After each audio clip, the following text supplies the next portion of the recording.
I thought this was just another creepy legend until I found something that didn't make sense.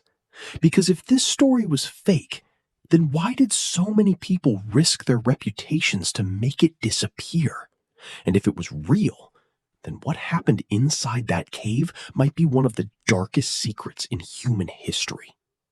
By the end of this video, you're going to understand exactly what really happened behind Scotland's most terrifying cannibal legend, and why some historians believe the truth was buried on purpose.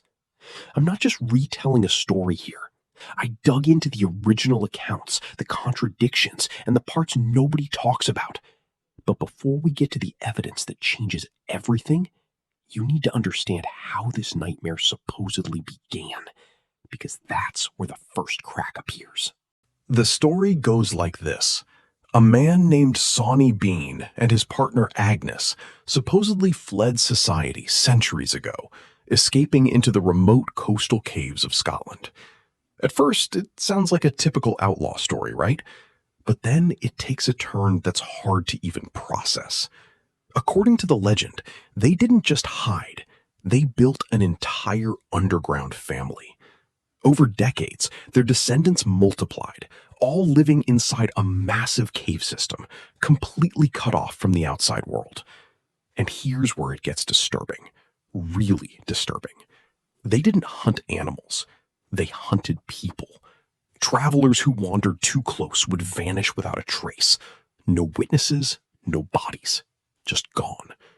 And at first, no one suspected anything unusual.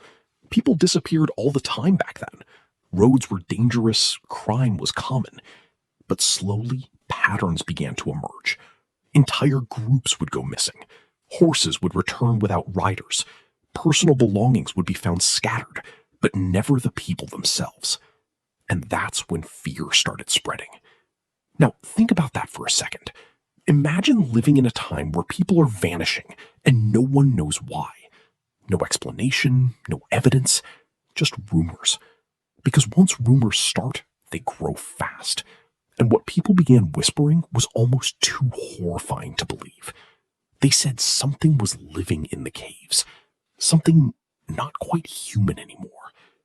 But here's the part most versions skip over. The authorities didn't immediately investigate. Why? Because the idea was too extreme. Cannibalism on that scale? An entire hidden family? It sounded impossible. But then came the incident that changed everything. One night, a couple was traveling through a remote area when they were attacked. According to the story, a group of wild-looking individuals ambushed them. The man fought back desperately, while the woman was dragged away. And what he witnessed next is what pushed this from rumor into terror. He claimed they killed her right in front of him and began dismembering her body. That's when he escaped, barely alive, and ran to tell others what he saw. Now, here's where things get really interesting, because stories like that can easily be dismissed as panic or exaggeration. But this time, people didn't ignore it. The details were too specific, too vivid, and more importantly, they matched other disappearances. Suddenly, the whispers had a shape, a pattern, and authorities finally decided to act. According to the legend, a massive manhunt was launched. Hundreds of soldiers and tracking dogs searched the coastline, trying to find anything unusual. For days, nothing. No clues, no suspects. Just empty land and crashing waves. And then, one detail changed everything. They noticed something strange near a cliffside cave. Discarded items, clothes, jewelry, personal belongings. And not just a few, dozens, maybe more. That's when they realized something horrifying. This wasn't random. This was organized. When they entered the cave, what they supposedly found inside has become one of the most disturbing descriptions in folklore. The cave wasn't empty. It was a labyrinth, stretching deep into darkness. And inside were the remains of countless victims, body parts hanging, stored, preserved, evidence of years, maybe decades, of unimaginable acts. And deeper inside, they found them. The family. Dozens of people living together, completely detached from society. But here's the detail that makes people question everything. None of them tried to escape. None of them begged. According to the story, they didn't even act like normal humans. They were described as feral, almost animal-like, as if generations had erased any sense of morality. And that raises a serious question. Is that even possible? Could an entire family devolve like that without anyone noticing for so long? This is where the legend starts to feel almost too extreme. And that's exactly why many historians believe it never happened. Because when you look closer, there are problems. Big ones. For example, there are no official records from the time confirming such a massive discovery. No court documents, no detailed reports. And something of that scale, dozens of victims, a hidden family, should have left a massive paper trail. But it doesn't. So what's going on here? Is this just a story that grew over time, exaggerated with each retelling? Or is it something else entirely? Because here's where things take a turn most people don't expect. Some researchers believe the story wasn't just exaggerated, it was intentionally created. Think about the timing. The legend became widely popular during a period of political tension.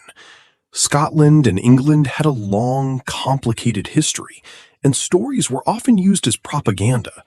And what better way to paint a region as savage than by spreading a tale of cannibalistic clans hiding in caves? It sounds extreme, but it worked. Stories like this shape perception. They create fear, and fear is powerful. But wait, because it gets even more complicated. Not everyone agrees it was pure fiction. Some believe the truth lies somewhere in the middle. Maybe there was a criminal group. Maybe people really did disappear. And over time, those events were exaggerated into something monstrous. That would explain the lack of solid evidence while still accounting for the persistence of the story. And here's something most people don't realize. The human brain is wired to remember shocking stories. The more disturbing, the more memorable. That's why legends like this survive for centuries, while ordinary events are forgotten. But survival doesn't equal truth. It just means the story was powerful enough to stick.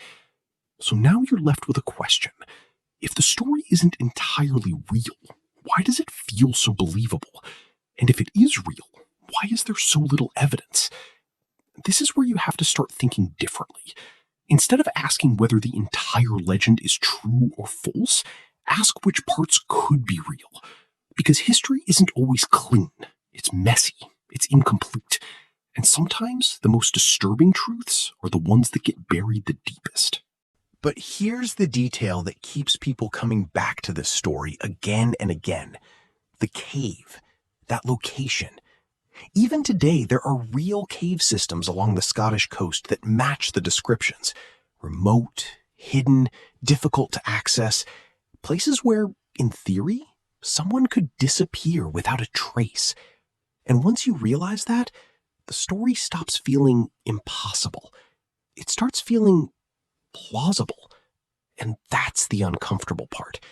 Because you don't need every detail to be true for the core idea to be terrifying. All it takes is the possibility that something like this could happen. That in a time without modern surveillance, without communication, entire groups of people could vanish and never be found. Now here's where everything comes together. Whether the Sawney Bean story is real, exaggerated, or completely fabricated, it reveals something deeper about us. Our fascination with the unknown, our fear of what could be hiding just beyond what we can see, and our tendency to turn fragments of truth into full-blown nightmares. Because think about it, even today, with all our technology, people still go missing. Cases remain unsolved, and we're left with the same feeling people had back then. Uncertainty. That uneasy sense that not everything has an explanation. And that's why stories like this never truly die. So, what did I actually find after digging through all this? Not a single piece of evidence that proves the entire legend happened exactly as told, but also not enough to completely dismiss it. And that gray area, that's where the real story lives. Not in certainty, but in possibility. And honestly, that might be even more disturbing. Because a clear answer would be easier to accept, but uncertainty? That sticks with you. It makes you wonder. It keeps the story alive long after the video ends. So now you know the truth, or at least as close as we can get to it. And if you made it this far, you've already done something most people don't. You didn't just accept the story at face value. You questioned it. You explored it. And that's exactly what this channel is all about. Because this isn't the only mystery out there. Not even close.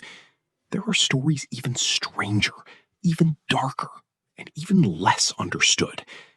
And if you found this one fascinating, you're going to want to see what comes next. Look, if this video just made you rethink what's real and what isn't, then you should subscribe right now. Because every week I'm diving into stories that blur the line between fact and fiction, uncovering details most people miss and showing you the hidden side of history. Thousands of people are already watching these deep dives and seeing the world differently because of it. And you're next. Hit that subscribe button, turn on notifications, and stick around. Because the next story might be even harder to explain.